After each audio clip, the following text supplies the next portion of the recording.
Consequences Ultramarines. Beneath the ancient stone bastion of Fortress Hera, a cold, still pool of water gathers in the hollow of the cell's floor. Its surface mirrors nothing but shadow, before spilling silently through fractured masonry, vanishing into the depths below, lost to unknown, silent places. Far above, beyond the fortress walls, the river Laponia snakes through the valley, its relentless flow carving a path across the highlands. Yet here, miles beneath that roaring life, only the faintest droplets seep through granite, dripping steadily from the jagged ceiling. Each drop echoes like a pulse in this subterranean tomb, a reminder of the unforgiving world above and the even harsher trials that await within. This is no ordinary prison. This is a crucible where loyalty, honor, and duty are tested to their limits. And for the Ultramarines who endure here, the consequences of failure will reverberate across the Imperium itself. A faint sliver of pale light crept beneath the thick iron door, the only source of illumination in the damp, suffocating cell. It was enough for its occupant, whose enhanced vision pierced the darkness as sharply as daylight. Inside the cold chamber, nothing stirred but the silence and the faint dripping of water from the rugged ceiling. The walls were bare except for a single iron ring embedded in the stone, a relic meant to bind those less formidable. But this prisoner needed no chains. His strength was such that any iron bonds would shatter like glass. Worse still, he possessed a secret weapon, acidic saliva that could corrode steel given time, rendering shackles useless. He had already pledged an unbreakable oath to his captors. No attempt at escape, no resistance. His word was accepted without question. Seated cross-legged, he balanced his weight on steady hands, levitating just above the cold floor. A tattoo, shaped like a quill, flexed across his right shoulder as he tightened and relaxed his muscles, controlling every movement with practiced discipline. On his left arm, a curling high Gothic number was etched deep into his flesh, marking him among many. The steady drip of water echoed through the chamber until footsteps approached, sharp and deliberate. He rose smoothly, uncrossing his legs in one fluid motion. His hair was dark and longer than usual, framing eyes like thunderclouds, eyes that simmered with silent menace. Two small golden studs caught the flicker of light on his forehead, glinting like distant stars against the harsh shadows of the cell. His frame was massive, taller and broader than the tallest human warriors, but despite his sheer size and powerful muscles, he felt far weaker and leaner than his true potential. A tangled patch of scar tissue twisted across his flat abdomen, its pale shade contrasting sharply with the warm bronze of his weathered skin. This scar was just the most prominent among countless others, a chaotic tapestry of old wounds and battle marks that etched his body like a living map of war and survival. The sound of jangling keys shattered the quiet. The heavy iron door grated open, flooding the cell with a sudden rush of warm, fiery light. He blinked rapidly, letting his eyes adjust to the stark brightness, and caught sight of a figure cloaked in blue robes, a Hela jailer, his face hidden beneath the shadow of a deep hood. Behind the robed figure, two towering warriors stood sentinel, their massive frames encased in polished Terminator armor that gleamed with an unnatural blue sheen. The golden blades of their pole arms shimmered in the torchlight, which danced like flickering serpents along the smooth surfaces of their ceramite shells. With quiet respect, the prisoner inclined his head toward the Helot and asked, "Is the time come?" The Helot gave a subtle nod in reply. It was forbidden for one of his low rank to speak further, and the gesture clearly indicated that the jailer should depart. The Helot lowered his gaze, bowing deeply beneath the stone lintel of the cell's entrance. He then took his place before the two armored sentinels, who flanked the passage like living statues of war. Without hesitation, the prisoner rose and followed them into the labyrinthine corridors beyond, bathed in the flickering glow of firelight. Each step carried him closer to the unknown destiny decreed by the Ultramarines' lord, a fate as inevitable as it was unwelcome. Uriel Ventress climbed the rough stone steps of the detention level, his mind heavy with reflection. Only 6 days ago, the battered Ultramarine strike cruiser Vivectus had painfully limped back toward the azure beauty of Macridge. The ship's hull, once proud and strong, now seemed gaunt and worn, like a great beast near death. Their journey through the warp, a originating from Tarsus Ultra, had dragged on for nearly half a year.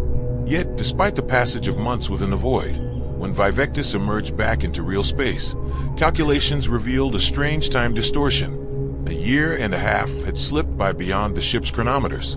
Such anomalies were well-known hazards of warp travel. Time bending and twisting within the Imperium was an accepted sacrifice for crossing the galaxy in mere months instead of lifetimes. Remarkably, this distortion was minor compared to the distance they had covered. Tarsus Ultra lay far to the north within Segmentum Tempestus, while Macridge orbited its star deep in the eastern edges of the Ultima Segmentum, a journey spanning nearly half the galaxy itself. Within the forward hangars, where battered Thunderhawk gunships hung tethered and silent, one craft lay stripped of armor and weapons, awaiting the ministrations of a Tech Marine and Servitor crew before it could fly again. Between rows of fallen Ultramarines, covered in sky-blue shrouds, knelt a lone warrior lost in prayer. His voice was low and steady, invoking the Emperor's guidance for those who had given their lives. At the head of the formation stood another Space Marine, clad in black with a skull-shaped helm. His soft chant echoed through the cavernous hangar, a solemn ritual honoring the dead of the Fourth Company. Each fallen brother was remembered, their sacrifice marking a brutal chapter in the endless war that gripped the Imperium. The price the Ultramarines paid to uphold an ancient pact was staggering, one woven into their very bloodline by their pre-march. They had answered the call to defend Tarsus Ultra in its darkest hour, yet the cost of this loyalty was nothing short of devastating. It was a sacrifice that bore heavily on the chapter, but one they embraced without hesitation, bound by unyielding honor and duty. Captain Uriel Ventress, kneeling amidst the rows of fallen brothers, slowly lifted his gaze and rose with solemn grace. He struck his breastplate twice with a steady fist, a silent salute to the warriors who had fallen by his side. These were not just soldiers to him. They were his brothers in arms, bound together by blood and battle. Their journey had begun on the war-torn world of Pravones, where they faced traitors and eldritch horrors alike. The battle there was fierce and merciless, but it was only a prelude to the horrors that awaited them on Tarsus Ultra. There, the Ultramarines confronted the terrifying and relentless Tyranids, Xenos predators from beyond the stars that devoured all life in their path. Though they emerged victorious, the victory was drenched in blood and sacrifice. Uriel had fought alongside the Mortifactors, a venerable and grim space Marine chapter whose roots traced back to the blessed Robot Gilliman himself. But over time, their doctrines had diverged sharply, their rituals and beliefs morphing into something dark and alien compared to the traditional Codex Astartes.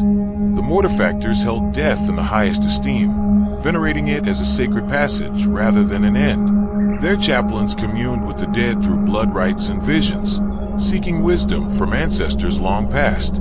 At first, Uriel recoiled at what he saw as a heresy. This veneration of death and the departed was a far cry from the Codex teachings he held sacred. But as the brutal campaign wore on, Uriel found himself drawn closer to the Mortifactors' grim outlook. Despite his initial revulsion, he recognized a disturbing kinship with these warriors. A Strider, their enigmatic chaplain, spoke plainly. "You and I are both angels of death, Uriel." It was a truth that haunted him, yet one he could no longer deny. Months of relentless warfare and impossible choices had forced Uriel to confront realities far harsher than the strict doctrine of the Codex.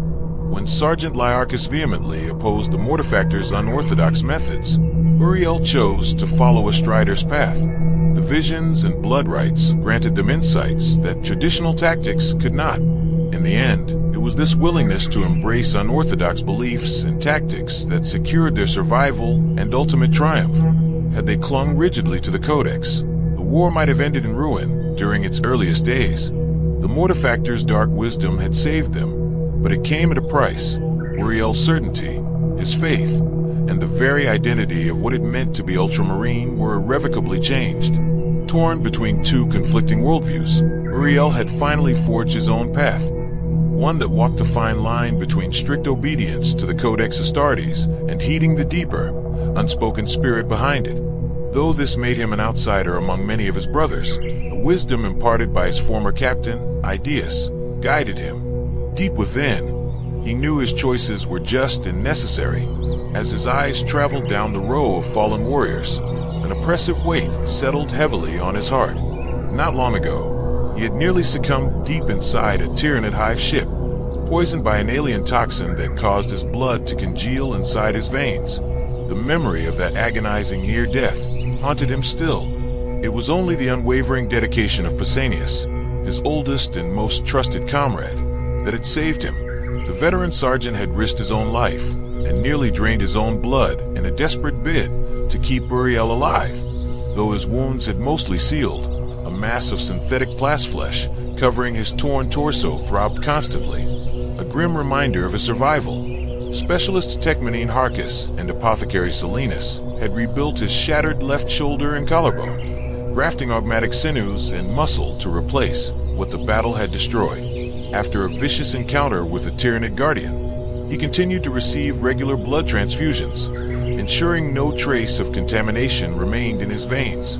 Yet, despite the ordeal, Uriel had lived.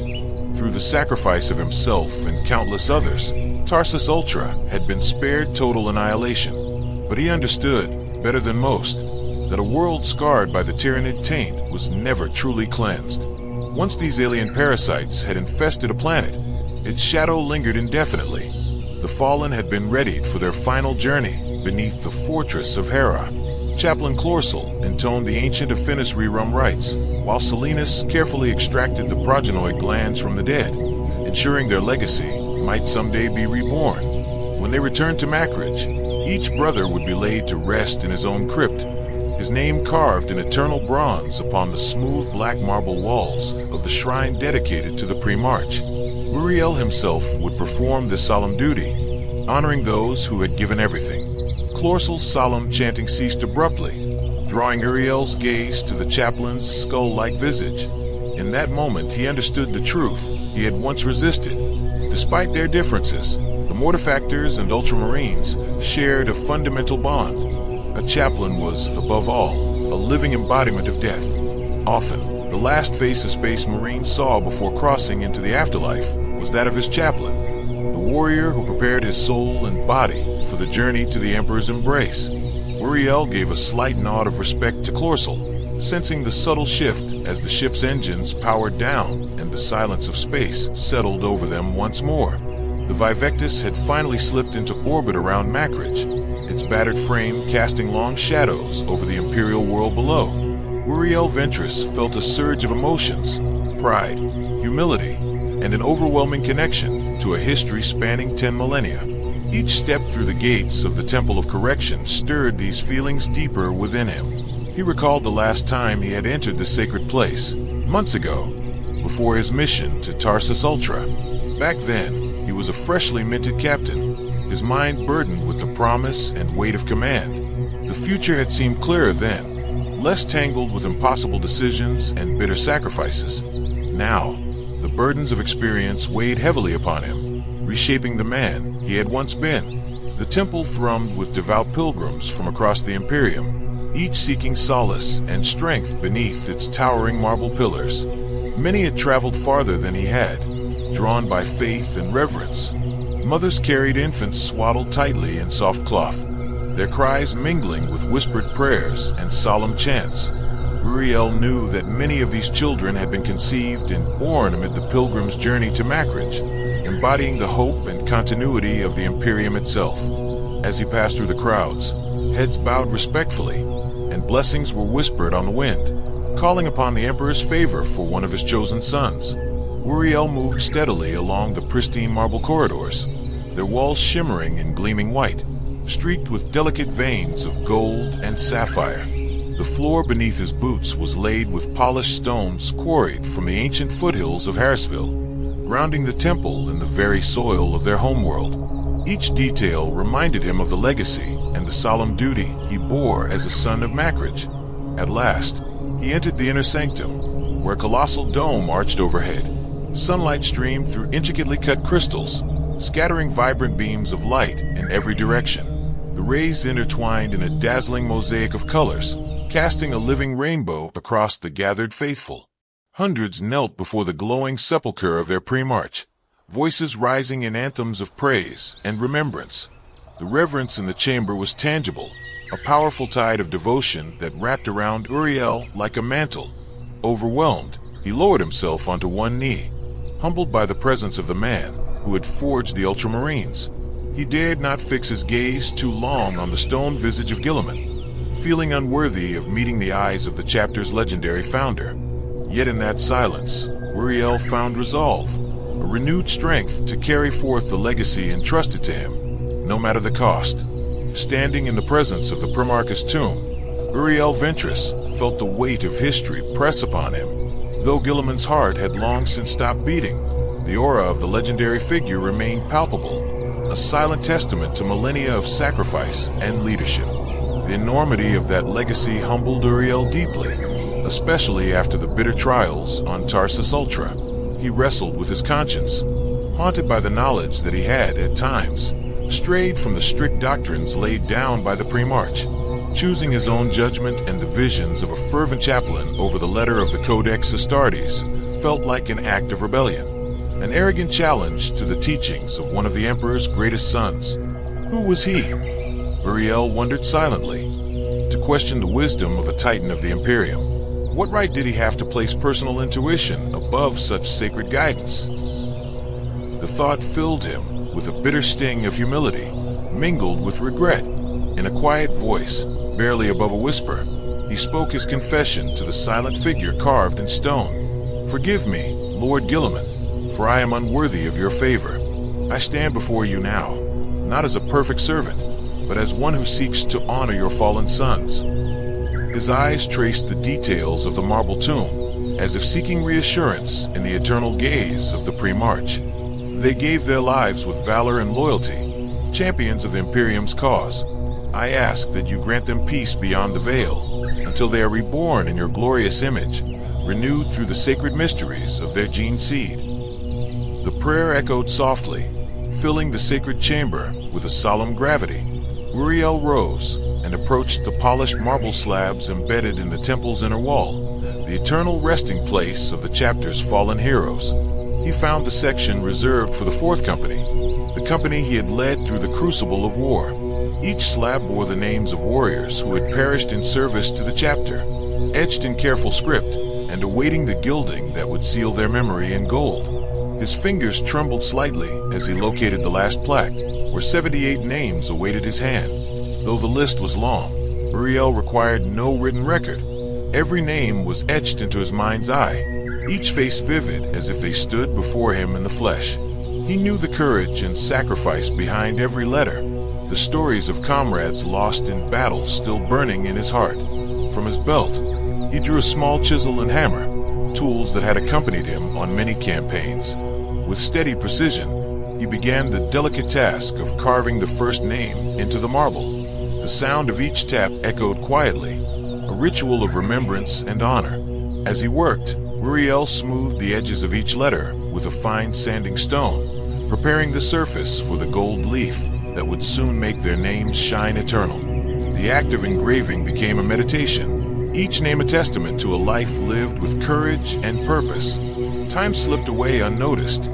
Daylight filtered through the dome above, painting the chamber with shifting colors that faded and returned with the rising and setting of the sun. Hours stretched into days, yet Uriel neither ate nor drank, lost in the solemn duty before him. Temple attendants, helots charged with maintaining the sanctity of the shrine, approached at intervals, quietly offering water or sustenance.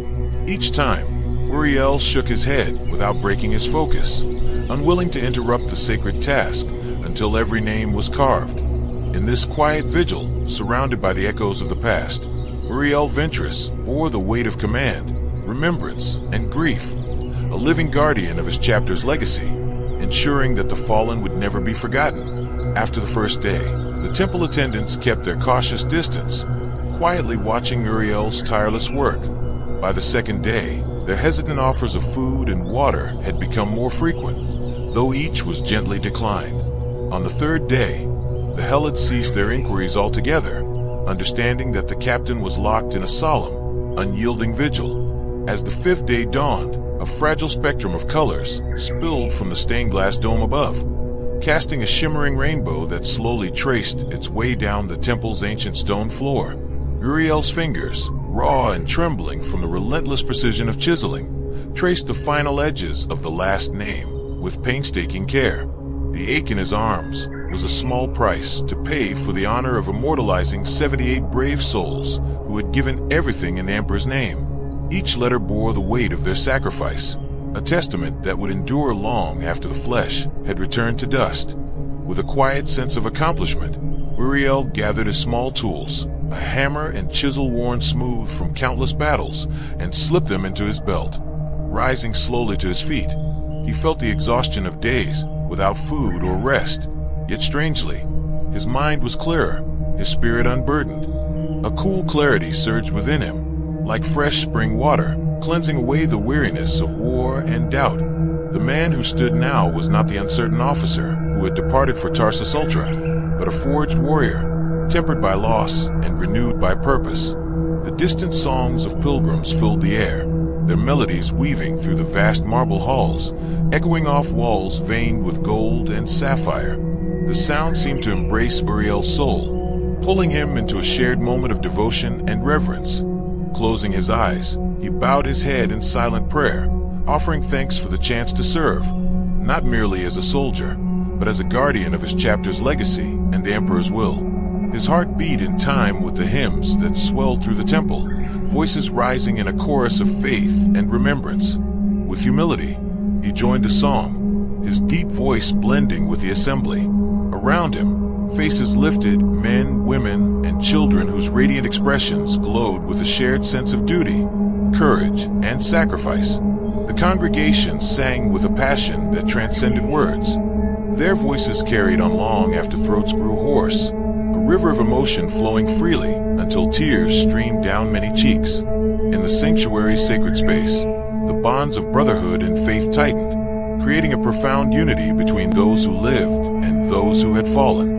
Uriel felt a swell of emotion rising in his chest, a powerful tide that both choked and inspired him. This was more than ritual. It was a living testament to the spirit that bound them all together, the unbreakable will to stand firm in the face of darkness. As the final hymn surged to a triumphant crescendo, a sudden movement caught Uriel's eye. 3 figures clad in gleaming blue power armor entered the temple, their presence commanding immediate attention. The arrival itself was not unusual. Such visits from the chapter's elite were rare but expected. What startled Uriel was the identity of their leader, Captain Pythia of the Second Company, the commander of the watch and master of the household, a man known for his unyielding discipline and strict adherence to the Codex. Trailing behind Pythia were 2 Terminators, clad in heavy armor and armed, a sight almost unheard of within the sanctity of the Primarchus Temple. Their weapons, polished and ready, spoke of imminent conflict or grave matters. Pythia's gaze fixed on Uriel with a cold, granite hardness that betrayed no hint of the warmth once shared between comrades. "Ventress," he said, his voice a formal decree that brooked no argument. Though both were captains, Pythia's seniority demanded respect. Uriel inclined his head in a practiced gesture of deference. "Captain Pythia," he replied evenly, "it is an honor to see you again." Pythia's expression remained unyielding as he continued. "Uriel Ventress of Kolth, by the authority granted to me by Lord Calgar and the Emperor himself, I hereby order you to submit yourself into my custody." His words cut through the solemn air like a blade. "You will be delivered to your peers, that they might judge your actions." Uriel's mind raced, but he masked his thoughts behind a calm exterior. "On what charges?" he asked quietly. Pythia spat the answer with venom. "Heresy." The word hung in the air, dripping with contempt. "Do not resist, Ventress," Pythia warned sharply. "There are more warriors waiting outside. Any attempt to cause dissent will only worsen your position and threaten the order we have fought so hard to preserve." The weight of the accusation settled heavily upon Uriel's shoulders, but he straightened his spine. The path ahead was uncertain, yet the honor of the Ultramarines demanded he face it without fear. Uriel gave a solemn nod and spoke quietly. "Thank you for allowing me to complete my task here. I understand you could have arrived much earlier." Pythia's response was sharp, almost cutting through the stillness. "That was a vigil meant for the fallen, not for you." "Still," Uriel replied, "I appreciate the courtesy." Without further words, Pythia motioned to the two Terminators, flanking him. "Escort him to the dungeons beneath Hera's fortress," Pythia ordered, his tone leaving no room for argument. Outside, the sun blazed fiercely overhead, yet the air around the fortress remained cool and calm. A fine mist rose from the roaring waters of Hera's Falls, tempering the heat with its gentle spray. The chapter master's quarters stood proud and perfect, a masterpiece of symmetry and order. Its walls enclosed a sunken courtyard, open to the endless blue sky above. Shadows fell gracefully across the cloisters, where balconies hung heavy with centuries-old battle honors embroidered in shimmering gold thread. At the heart of this serene space bubbled a marble fountain, carved in the likeness of Kona, the legendary first battle king of Makridge. Around the fountain, statues of forgotten heroes stood watch, their stony faces frozen in eternal tribute to their ancient king. Uriel's memories of this place were sharp and bittersweet. It was here, not long ago, that he had received orders to depart for Pervones, a moment filled with pride and anticipation. Now, after a long night spent in the dungeon's cold darkness, stripped bare of armor and dignity, the courtyard felt like a cage of shame. Beside him, Pausanias, his oldest and dearest friend, stood equally bound and humiliated. Both wore the plain blue chiton of prisoners, a cruel symbol of their fallen honor. Uriel's heart clenched painfully. He was prepared to face his own disgrace, but to see Pausanias caught in the same storm tore at his very soul. The trial chamber was filled with the chapter's highest authorities, gathered to weigh his fate. At the center sat Lord Calgar himself, the revered chapter master whose word was law. To Calgar's right was Captain Pythia, master of the household, stern and unwavering. Beside Pythia sat Captain Sicarius, master of the marches, his gaze cold and unreadable. Flanking Sicarius was Phineas Maxime, master of the forge, whose imposing presence seemed to fill the room with silent judgment. Across from them, the seats held Captain Exile, the chief victualler, tasked with logistics, and Captain Antolicus, overseer of recruits, both watching with keen eyes. Captain Agaman of the First Company, a storied warrior known for his heroism, completed the circle of judgment. Together, these mighty figures represented the very heart of Ultramarines' power and tradition, and they had convened to decide Uriel's ultimate destiny. Calgar's presence was heavier than ever. Age had carved deeper lines into his face, and sorrow shadowed his once piercing gaze. Uriel lowered his eyes, shame burning fiercely in his chest. He felt the weight of his failure not just as a soldier, but as a brother-in-arms who had let down his entire chapter. Seated beside Calgar was Lyarchus, a veteran sergeant from the Fourth Company, and Uriel's trusted comrade in battle. Though it pained him beyond words, Uriel understood now why the accusations had fallen so harshly on Pausanias and himself. Their fall was not just a matter of personal failure. It was tangled in deeper secrets, darker whispers that threatened to unravel the bonds of loyalty that held the chapter together. Uriel should have anticipated the storm that was coming. In the final moments of the brutal conflict on Tarsus Ultra, Lyarchus had quietly warned him that justice would be demanded for his blatant defiance of the Codex Astartes. Though a flicker of anger might have been expected, Uriel felt none. Instead, he was overcome with a deep respect and pride for the sergeant. Lyarchus embodied everything an Ultramarine should be: unyielding, loyal, and bound by the ancient laws of their chapter. If the roles had been reversed, Uriel knew full well he might have been the one standing in Lyarchus's place now, awaiting judgment. The weight of command was never light, and the path of duty was littered with difficult choices and harsh consequences. Without warning, Captain Pythia rose abruptly, his crimson cloak cascading behind him like a storm of blood and fire. He descended from his seat with a measured grace, stepping into the sunken courtyard bathed in the cold light of the morning sun. His gaze fixed sharply on Uriel and Pausanias, unblinking and severe. From beneath the folds of his cloak, he withdrew a scroll sealed with the wax of the chapter's authority. Pythia turned to Lord Calgar, who gave a solemn nod. granting silent permission to proceed. Uriel Ventris, Pesanius Lyson, Pythia began, his voice resonating through the chamber with cold finality. On this, the 999th year of the 10th millennium of our Emperor's reign, you stand accused of 17 charges of heresy. The words hung in the air, heavy and suffocating. Do you understand the severity of these accusations? I do, Uriel replied without hesitation, his voice steady despite the storm inside him. Pesanius responded with a curt eye, his tone thick, with barely concealed disdain for the proceedings. His gaze hardened. After the triumph we secured on Tarsus Ultra, to be dragged before this tribunal dishonors the memory of every warrior who fell in that war. We faced the great devourer with courage, honor, and faith, Pesanius added, his voice thick with emotion. That is all any man could ask of us. Pythia's expression darkened. Silence thundered. He commanded sharply, "You will answer only the questions I pose. No more, no less. Do you understand me?" Pesanius's lip curled in silent defiance, but he bowed his head and nodded. Satisfied for the moment, Pythia paced slowly around the marble fountain at the courtyard center. His gaze locked onto Uriel with an intensity that sought to unravel his spirit through sheer force of will. "You were once the protege of Captain Ideus, were you not?" Pythia asked, his voice cold and accusing. "I am," Uriel replied evenly, meeting the challenge without flinching. "Answer the question directly, Ventris," Pythia snapped. "My rank is captain," Uriel shot back firmly. "And you have yet to prove me guilty.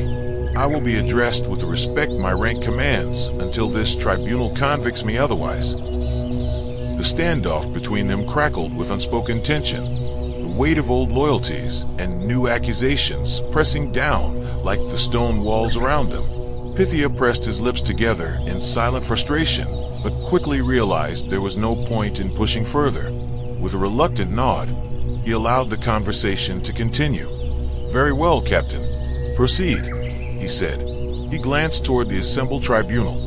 "Captain Ventris, you served under Captain Ideus in the 4th Company for nearly a century before assuming command after his death during the campaign on Thracia."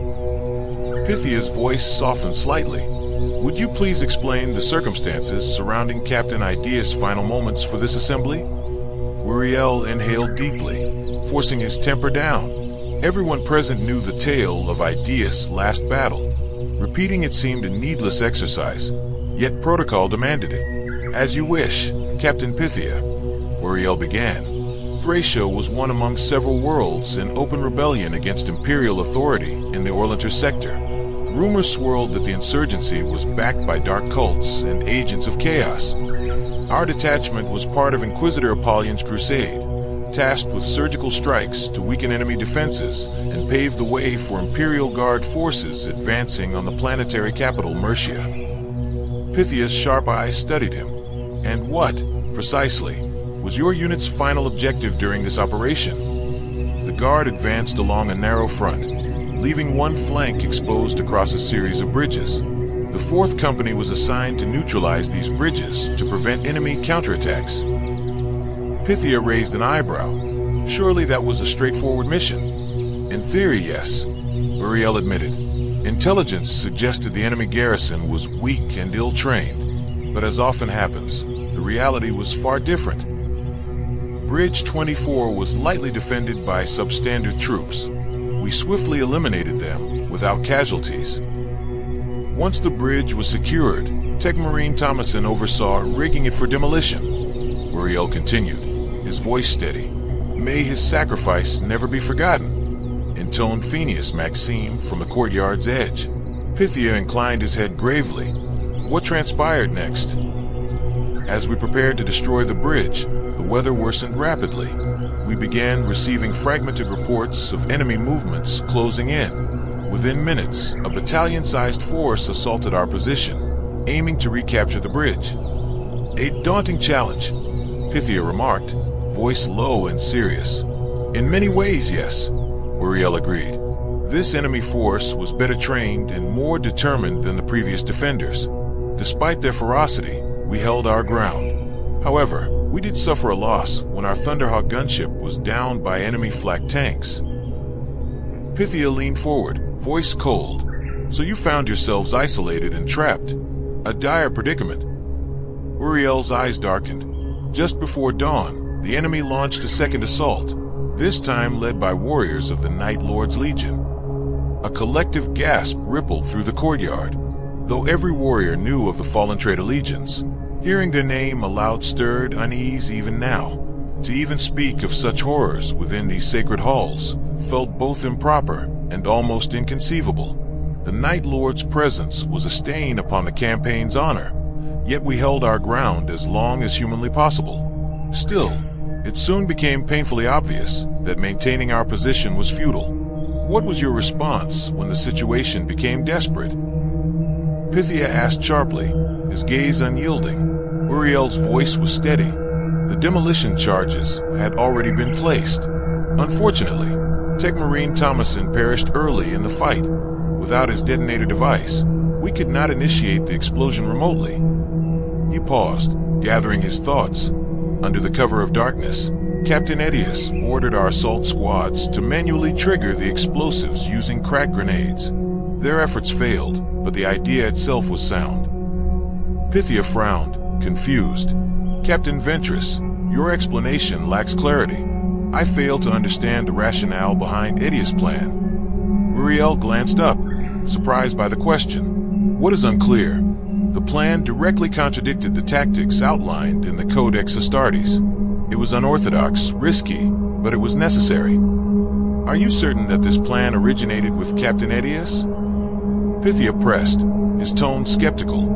Before Uriel could respond, a vivid memory surged forward. The frantic battle raging on Bridge 24. The smoke, the chaos, the desperate gamble. He hesitated, then spoke quietly. No, it was not Captain Edius' idea. It was mine. Pythia stepped back slightly, arms raised in mock surprise. So, the responsibility rests with you. And yet, you claim the gambit succeeded? Indeed it did. Pausanias barked from his place beside Uriel. The bridge was destroyed, and the campaign was secured. Doesn't that count for something? Pythia's expression hardened, dismissive. Success gained through improper means is hollow. A victory achieved without adherence to the Primarchus Codex is no victory at all. He leaned forward, voice cold. We have all reviewed the reports from Tarsus Ultra. The rise of Immortifactors is a clear example of where straying from the Codex inevitably leads. He turned sharply toward Pausanias. Tell me, Sergeant, is this how you first became involved with the Mortifactors? Pausanias shook his head firmly. No, but you would have us adopt their reckless methods if given free rein. Do not twist my words, Pythia growled. Even the smallest deviation is dangerous. Pausanias' voice rose in frustration. The breaches we committed were minor, nothing more. Pythia's gaze grew steely. The Codex is an unyielding fortress, Sergeant. No crack, no matter how small, can be overlooked. He spoke with the measured tone of a teacher correcting a wayward pupil. Step by step, every infraction lowers our defenses. After 100 such faults, what difference does another 10 make? Or 100 more? That is why punishment is necessary, Captain Ventress, Pythia concluded, voice heavy with finality. Your actions set a precedent. Others will follow the path you have chosen. He turned and began to ascend the steps to his seat as master of the forges, the weight of his words lingering in the charged air of the courtyard. Phineas Maxim entered the courtyard with measured steps. His skin, tough and leathery like ancient oak, bore no trace of hair. One of his eyes, a dark hooded orb, had been replaced by a blinking red ocular implant that seemed to pierce through Uriel's very soul. Maxim's hands were clasped behind his back as he slowly circled the accused. A servo arm, folded against Maxim's back in a resting position, hissed softly as it flexed with his breathing. His heavy metal legs clanked against the stone floor with every step, echoing through the chamber. Suddenly, he spoke with a bark of authority. I have conferred with Techmarine Harkis. Uriel met his gaze evenly, anticipating where this interrogation was heading. I gave him direct orders to dismantle the Thunderhawk to its bare essentials. Uriel explained calmly.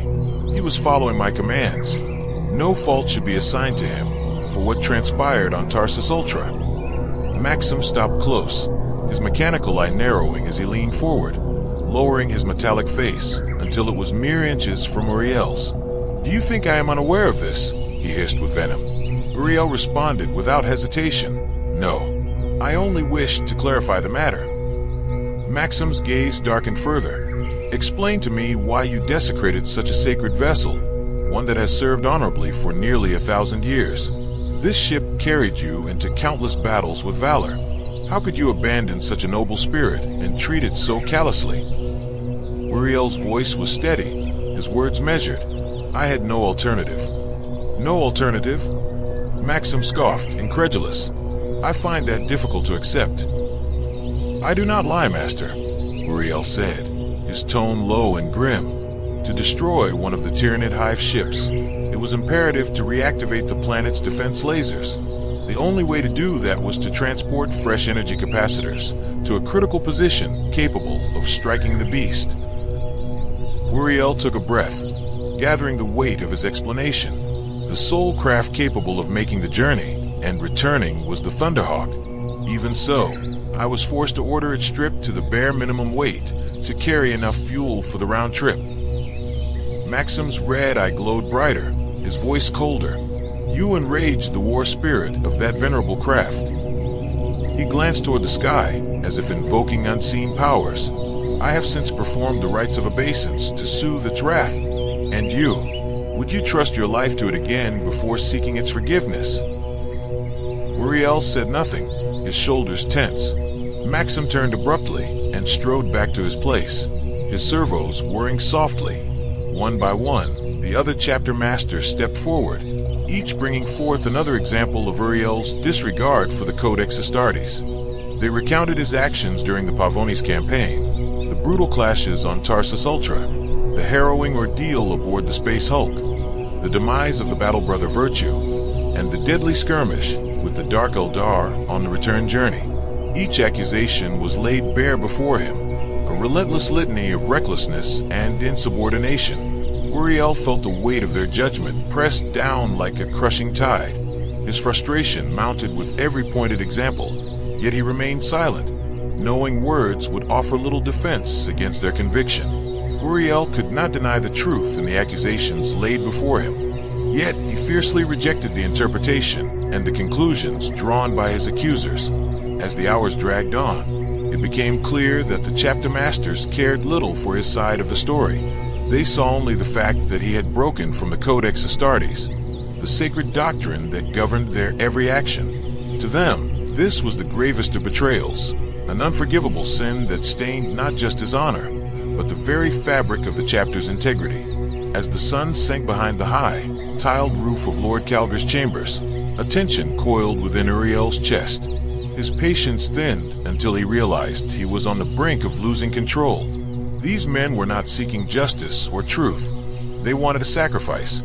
They needed someone to blame for the fallen warriors of Tarsus Ultra, a warning to the rest of the chapter that deviation from the Codex would meet with ruthless punishment. The realization tightened around his throat like a noose. He fought the urge to shout out in frustration, clenching his jaw and biting down on the rising fury. Shadows stretched long and purple across the courtyard's worn stone floor, while moths fluttered lazily around the flickering torches that hung from the balconies above. Then Lord Calgar rose, his towering presence commanding the attention of the entire assembly. He swept his gaze over the chapter masters before stepping forward into the courtyard center, standing face to face with Uriel and Pausanias. Their eyes met squarely, and Uriel refused to look away. No matter the outcome, he would meet his fate head-on, with the dignity of a warrior who knew his worth and feared no consequence. Finally, Calgar's voice cut through the stillness. "It grieves me deeply to witness what has become of both of you. I once saw greatness burning bright within your souls, and dreamed you might join the ranks of our chapter's most legendary champions. But life is never certain. Here you stand, accused of the darkest crimes known to an Ultramarine. Tomorrow, you will have the chance to defend yourselves, to speak before those who judge you. Choose your words carefully." He paused, his eyes somber but resolute. "Tonight, I implore you to seek the Emperor's guidance through prayer. Reflect on your sacred oaths and the ideals that once inspired you. Remember what this chapter once meant to you." As the first pale slivers of moonlight spilled over the rooftop, Uriel and Pausanias were escorted back to their cells, the courtyard falling silent behind them. The cell was cloaked in darkness and heavy with the damp, fetid scent of neglect. A rusty chain hung from a ring embedded in the rough stone wall, while water dripped steadily from the cracked ceiling, pooling before slipping through a fissure in the floor. A Terminator's voice hissed softly through his helmet vox. "Do I need to chain you, Captain?" "No," Uriel replied calmly. "I will give no cause for concern. You have my word I will not attempt to escape." The Terminator inclined his head slightly, apparently satisfied, then secured the heavy iron door with thick chains and intricate mechanical locks designed to resist even the strongest wills. Uriel paced the cell like a beast trapped in a cage, fists clenched tight. He had no intention of fleeing. Tomorrow, he vowed, he would stand tall and cast every accusation hurled at him back upon those who judged him. He would not fall quietly. They had never truly seen the trials that had pushed him to this breaking point. They had not been there on the ramparts of Tarsus Ultra, standing watch in the cold and bloodied chaos. Nor had they witnessed the moment when he faced down the ancient star god, that unholy creature whose corrupting Xeno's influence clawed at his mind. Where were they when he fought to maintain his sanity, while the darkness threatened to consume him? Where were they when he nearly sacrificed his life to shield the chapter from that monstrous evil? These questions burned fiercely in his heart, though he knew his anger stemmed from pain, not logic. Uriel's frustration overwhelmed him. He collapsed onto the cold stone floor of his cell, the dampness seeping through his armor. Around him, the steady drip of water echoed in the silence as he struggled to find the right words to explain himself, to justify the choices he had made. Hours slipped by in that quiet misery. Suddenly, faint footsteps echoed softly down the corridor. They were cautious, furtive steps, belonging to someone who feared discovery. Even through thick stone and iron, Uriel's enhanced senses told him it was a fellow space marine approaching. He sat upright, pressing his back against the far wall opposite the door. The jangling of keys followed, and the heavy iron door creaked open. A shadowed figure stepped inside, the light from the hallway casting a faint glow around them as they pulled back their hood. "It is good to see you, Captain Ventress," said a voice deep and worn with years of experience. Uriel immediately recognized the voice. "Captain Agaman," he said quietly. Agaman commanded the first company, the veterans, the elite of the Ultramarines. Among his many honors, he bore the title of Regent of Ultramar, the trusted guardian of Macridge during Lord Calgar's absence. After the fall of Captain Invictus, who had died valiantly fighting the Tyranids of High Fleet Behemoth, Agaman had taken on the arduous task of rebuilding the shattered First Company. 2.5 centuries had passed since its destruction, and now, under his leadership, the company was finally whole once more. The banner of Macrag once again flew proudly. Throughout their training at the Fortress of Hera, Agaman had been a beacon of strength and honor for Uriel and the others. His noble demeanor and unwavering courage had inspired many young initiates, including Igasilius, reinforcing their faith in the chapter's ideals. Uriel wondered silently why such a distinguished warrior would visit him now, in this grim place. Agaman approached and extended his hand. "Courage and honor," he said simply. Uriel grasped his hand firmly, replying, "Courage and honor."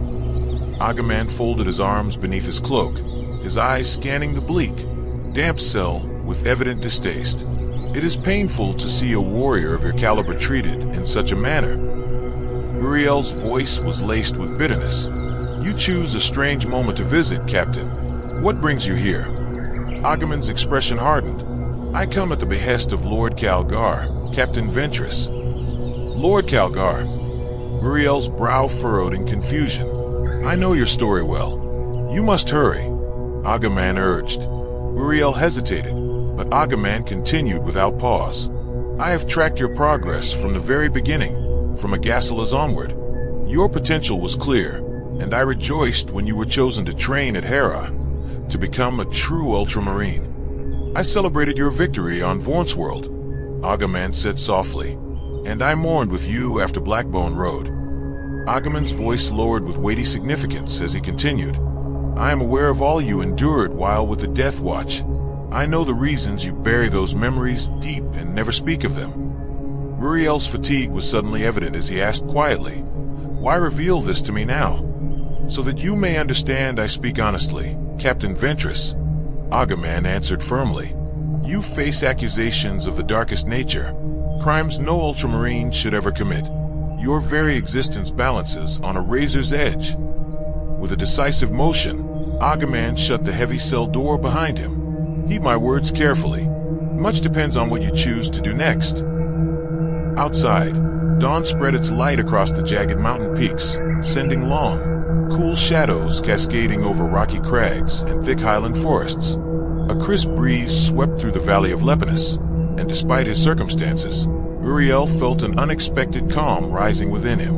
As he climbed the smooth steps carved from ancient stone, leading to the chambers of Lord Marneus Calgar, his movements grew lighter, unburdened by rage or bitterness. Clarity had settled in his mind. He finally understood the path before him. There was no room left for hesitation or doubt. He felt a pang of sorrow for Pausanias, knowing his comrade would suffer the same fate, but lamented that there was little he could do to change it now. Captain Aghaman's words had been straightforward, delivered with raw honesty. For a full hour, Aghaman spoke, impressing upon Uriel the gravity of their situation and the importance of facing it with honor. When their conversation ended, they clasped hands in the warrior's grip, a solid wrist-to-wrist salute, and exchanged quiet farewells. Aghaman left then, likely to deliver the same counsel to Pausanias. As they ascended the final steps, Uriel caught a glimpse of Pausanias' face. The expression told him all he needed to know. His friend had accepted the inevitable and chosen to meet their fate with resolve. Uriel felt a humble respect for his comrade's steadfast loyalty. He allowed himself a faint smile as they reached the broad esplanade atop the stairway. Before them rose the pillared portico leading into the great chambers of Marneus Calgar, where their judgment would be delivered. Passing between rows of imposing Terminator guards, they entered the dimly lit vestibule, then stepped out once more into the radiant sunlight of the courtyard. Although it was early morning, the chapter masters were already assembled, their ceremonial cloaks draped over their armor, and wreaths of judgment adorned their heads like crowns of solemn authority. They stood before the imposing statue of Connor, the revered chapter hero, faces solemn as they awaited the arrival of Lord Calgar. Uriel and Pausanias took their places at parade rest, standing rigid and disciplined, their arms stiff at their sides. The armed sentinels withdrew silently from the courtyard, leaving only the masters and the accused in the charged silence. Suddenly, the massive bronze doors boomed open, their clang echoing through the courtyard, a powerful herald of the moment that was about to unfold. Marneus Calgar descended the stone steps into the courtyard, coming to a deliberate halt before Uriel and Pausanias. His mechanical eye glowed with an unwavering red light, revealing nothing of his thoughts. Uriel understood why Calgar had sent Captain Aghaman to visit them the night before. Though the message spelled his doom, no resentment stirred within him, only a quiet acceptance of what it meant to be an Ultramarine. The Lord of the Ultramarines circled the central fountain, its water murmuring softly as he addressed the gathered chapter masters. "Brothers," Calgar began, his voice steady and commanding, "today we stand at a crossroads of judgment. We have received many accusations against these warriors, charges that question their loyalty and honor." He paused, allowing his words to settle over the assembly.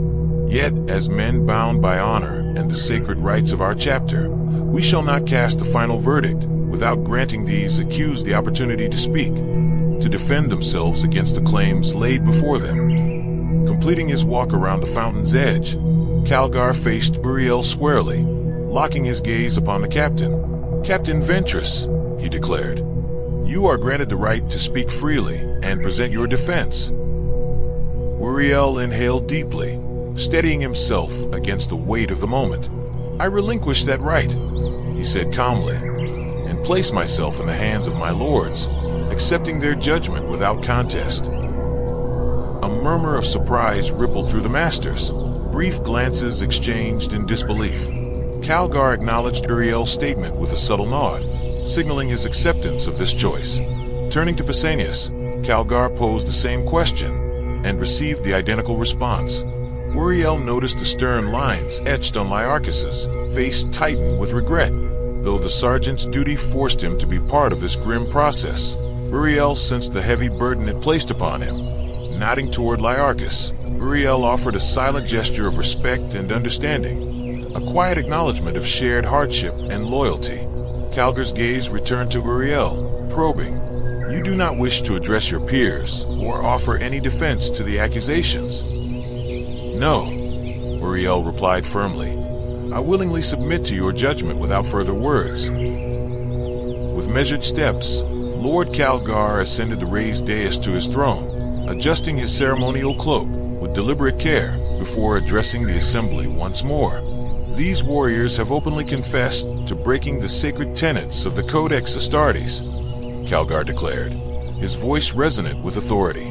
"They admit to turning away from its teachings and bringing dishonor upon our chapter." He paused, the gravity of his words hanging heavy in the morning air. "Their fate lies now in my hands. At dawn tomorrow, we will gather again at Galen's Rock, where their sentence will be declared and carried out." Though Uriel had long anticipated punishment, hearing it pronounced so plainly caused a sinking weight in his chest, a bitter reminder of what had been lost. The courtyard remained still, the water in the fountain gliding gently beneath the shadowed pillars as the chapter masters prepared for the grim decisions the new day would bring. Galen's Rock was notorious throughout the chapter as the ancient site of execution. The roar of Heras falls filled the air with a relentless, thunderous sound. Cascades of water plunged hundreds of meters down jagged cliffs, smashing into a basin of ice-cold, quartz-studded pools far below. The cliffs themselves were adorned with sharp white stones that caught the sunlight, sparkling like shards of crystal. Emerald green moss and thick highland firs clung stubbornly to the edges, painting a striking contrast against the harsh rock faces. As dawn's first light spilled over the mountain peaks, the valley was bathed in a warm glow, as if the world itself had been dipped in molten gold. Uriel felt his gaze linger on the breathtaking panorama, sensing that this could very well be the final vision to imprint itself upon his mind. It was as though nature had conspired to gift him one last magnificent memory before the unknown awaited him beyond life's door. The splendor of the landscape was almost cruel, for it contrasted starkly with the grim purpose of this gathering. The long march from the fortress had been a silent one. Uriel and Pausanias followed behind the chapter masters without chains, their power armor stripped and left behind in the armory, clad now only in plain black chitons, their feet bare against the warm earth. They carried themselves with quiet dignity. No armed guards accompanied them on this final ascent. Though branded as guilty, both men remained Ultramarines, warriors who would meet their judgment with the unbroken courage and honor demanded by their oaths. The climb up the winding path had taken nearly 2 hours. Now they stood before Galen's Rock, a jagged slab of dark marble, thrusting out sharply from the mountainside, overlooking the roaring falls below. In the distant past, this spot had served as the last site for many condemned souls. Criminals once were cast from these cliffs to their deaths in the jagged rocks and freezing waters beneath. It was here that the legendary sword of Robert Guilliman had once severed the head of the traitor King Galen. That tyrant had slain his adoptive father with a venomous blade, seeking to seize power over Macridge, only to be stopped by the chapter's Primarch. The masters gathered silently at the cliff's edge, the fine mist from the falls soaking their ornate armor, droplets clinging and glinting like stars in the early light. As Uriel approached, he could feel the thin fabric of his chiton stick to his skin, dampened by the constant spray. The cold moisture seeped through, a reminder of the harshness of the moment that awaited. Without a single word or gesture, Uriel and Pausanias stepped forward onto the stone outcrop, moving deliberately towards the sharp precipice. Their steps were measured, steady, as they inched closer to the edge that marked their final hour. Around them, the masters watched in solemn silence.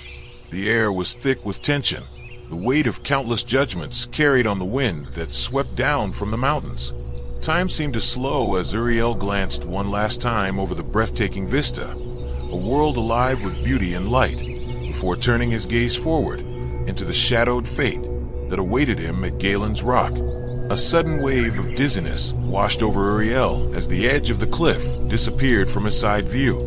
The black stone beneath his bare feet felt slick and cold, the moss and moisture making every step uncertain. Yet, at that moment, it hardly seemed to matter whether he slipped and fell or not. They reached the very tip of Galen's Rock and knelt down on the unforgiving surface. The cold marble bit into their skin, a harsh reminder of their mortal fragility.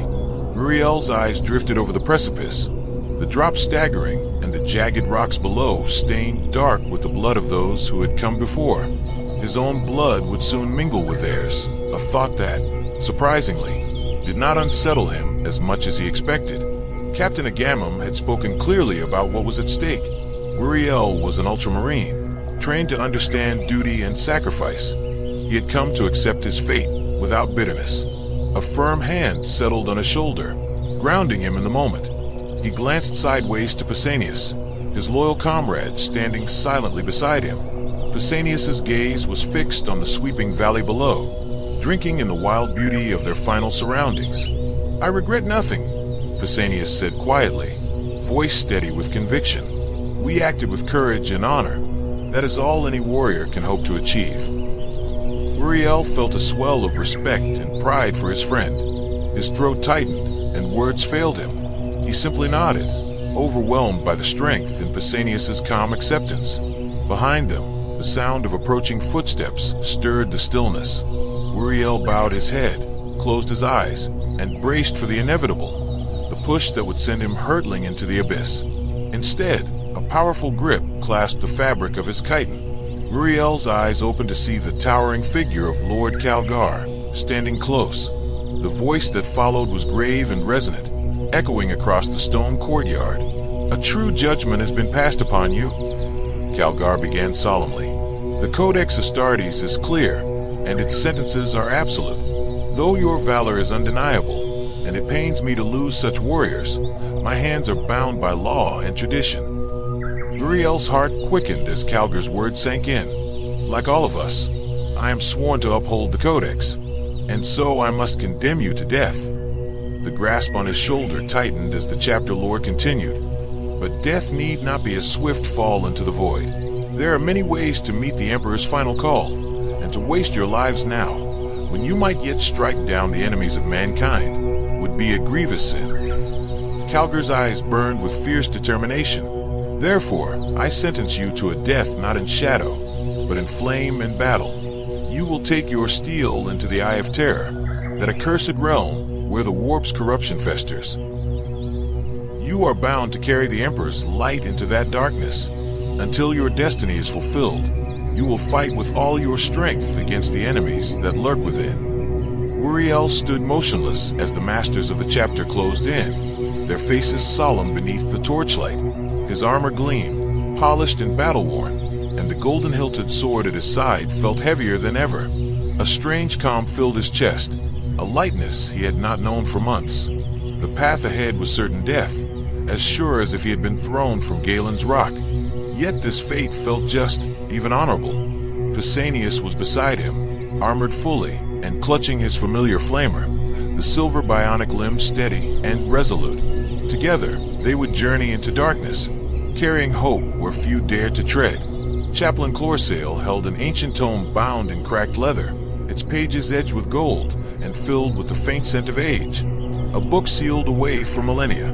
From its worn pages, he intoned verses from the long-forgotten book of Dishonor, words not spoken aloud for over 6,000 years. Each solemn phrase matched the measured steps of the chapter masters as they began stripping the Ultramarines of their sacred symbols. The company tattoo on Uriel's left shoulder was seared away, the flesh beneath raw but steady beneath the burned sting. The proud chapter icons once emblazoned on his armor were now obscured with fresh, unmarked blue paint. Every golden eagle that had adorned his breastplate and waist was meticulously removed.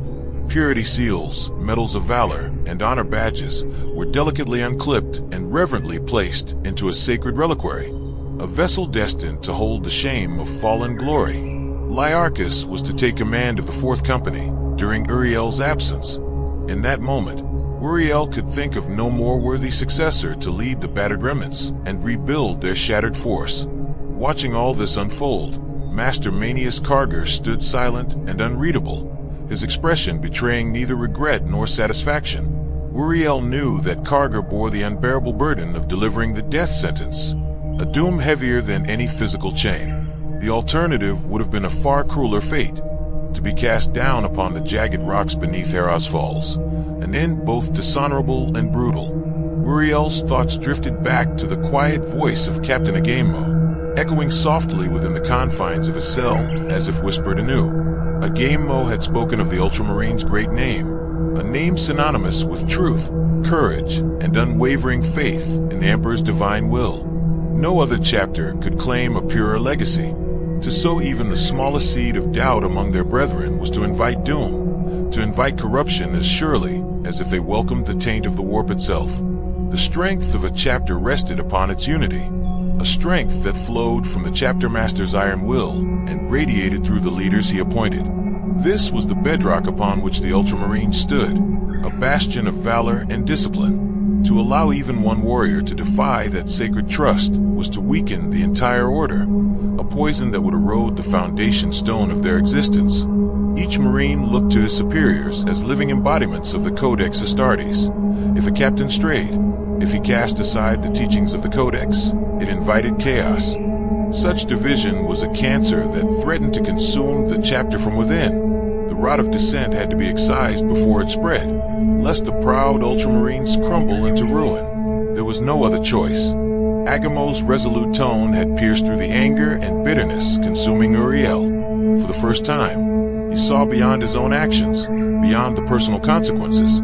If his reckless defiance became widespread, the Ultramarines would descend into chaos. They would become little more than rogue bands, acting on vengeance and impulse rather than honor and discipline. Eventually, there would be no difference between them and the heretics who worshipped the ruinous powers. Uriel's mind was haunted by a vision of such a future. Blood-stained Ultramarines, feared and reviled as agents of chaos, their legacy lost to infamy. Agamem never commanded them what to do. Instead, he left the decision to their own conscience. Uriel had understood from the start what the right course was, to accept the judgment passed by Lord Calgar and prove that the path of the Ultramarines remained unbroken and true. This was a sacrifice demanded not for themselves, but for the future of the entire chapter.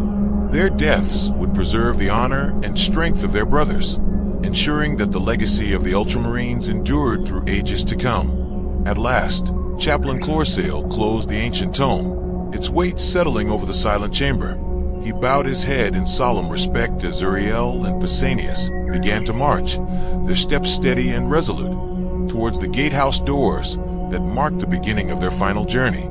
Uriel, Pausanias. The voice of Lord Calgar rang out, halting the two warriors in their stride.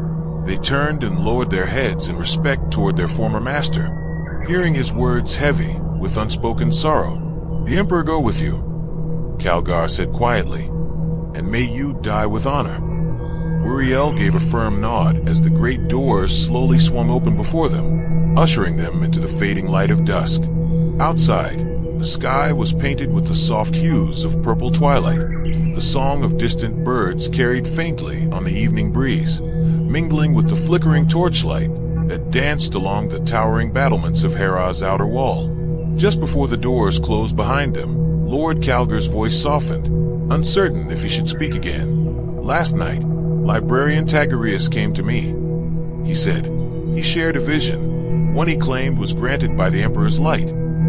Uriel listened intently as Calgar described the vision. A world consumed by darkness, scarred by wounds of corrupt flesh alive with unnatural movement. Demonic surgeons, twisted and monstrous, tore at the land with cruel blades and saws, dragging forth figures bathed in blood. These figures, though appearing dead and hollow, breathed with unnatural life, strong and tall, a blasphemous reflection of what the Ultramarines represented. The evil of the vision was unmistakable, a dark omen that chilled Uriel's blood. I do not know what this place is, Calgar admitted, but its presence is a threat we must extinguish. Seek it out, Uriel. Destroy it before it can spread its corruption further. Uriel's voice was steady, full of resolve. As you command, my lord. With that, he stepped into the encroaching night.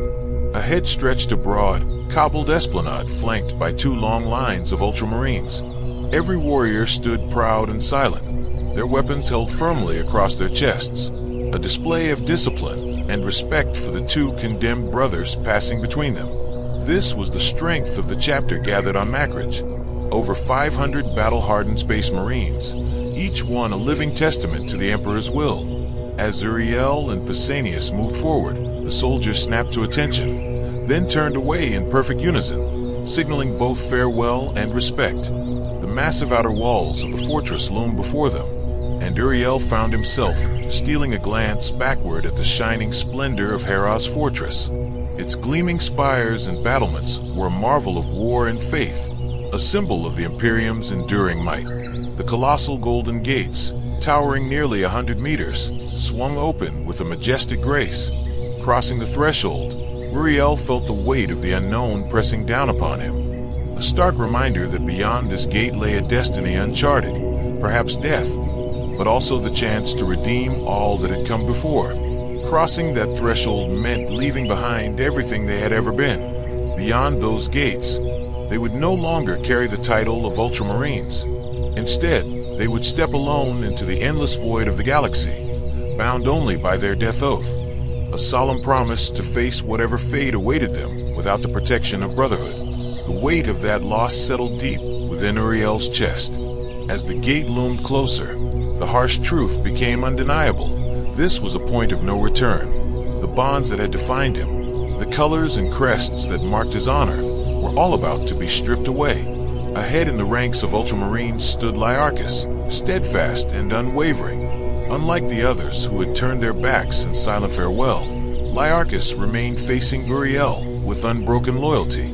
The sight stirred something in Uriel's heart, a mixture of gratitude and sorrow. "Sergeant," Uriel called quietly, stepping forward. "You must turn your back now, as all others have." "No, Captain," Lyarchus replied firmly. "I will watch you go. This is my choice." Uriel allowed himself a faint, bittersweet smile and extended his hand. The 2 men clasped grips firmly, a bond of respect and trust passing between them. "I will look after the company while you are gone," Lyarchus promised without hesitation. Uriel's gaze held steady. "I know you will. Farewell, brother. Now, you must do what duty demands and turn away." With a slow nod, Lyarchus snapped a sharp salute and then turned his back, finally giving in to the ritual of parting. Uriel and Pausanias resumed their slow, deliberate march, their footsteps echoing softly as they crossed into the shadow cast by the fortress's towering walls. Behind them, the gates of Hera slammed shut with a thunderous finality, sealing away the world they had once called home. Each step carried them further into the unknown, away from the fortress's protective embrace, and deeper into the cold expanse, where only their oath and will remained.